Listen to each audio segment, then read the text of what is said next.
Bonjour, je suis Jean-Yves Guérin, je suis formateur en assurance et c'est avec plaisir que je vous accueille sur cette chaîne dédiée à cette belle matière.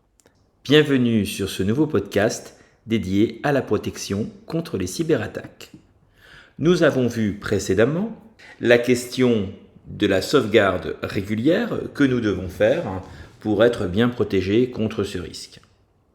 Nous avons vu également préalablement la question de où en sommes-nous par rapport au parc informatique et connaissons-nous bien notre exposition au risque cyberattaque. Nous allons voir maintenant dans ce podcast la question de qu'en est-il de nos mises à jour ?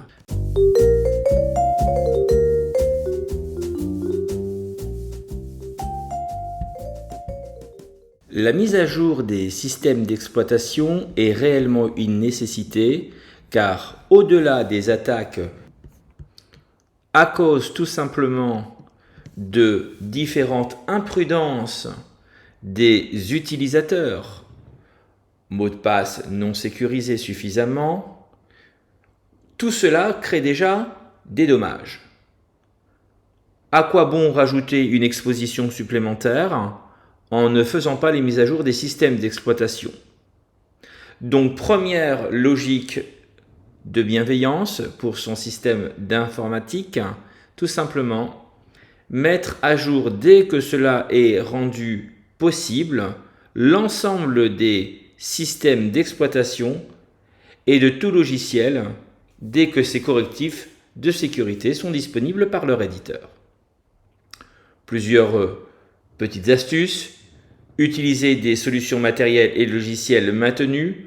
On comprend bien que par différentes imprudences, on peut conserver un matériel ou un logiciel au-delà d'une période tout simplement qu'on considérait comme sécurisée parce qu'il n'y a plus tout simplement de mise à jour possible. Donc quand un logiciel ne permet plus d'être tout simplement mis à jour, eh bien, première idée, c'est déjà une exposition en tant que telle.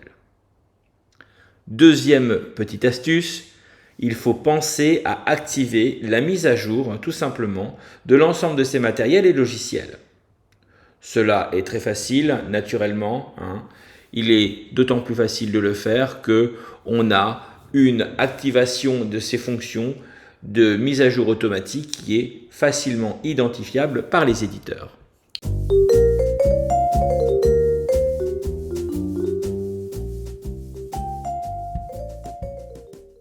Enfin, dernière astuce, dans le cas où l'on recourt à un sous-traitant, il convient naturellement de bien vérifier que celui-ci effectue bien sûr des mises à jour sur ces systèmes numériques qui sont bien sûr utilisés dans le cadre de votre structure.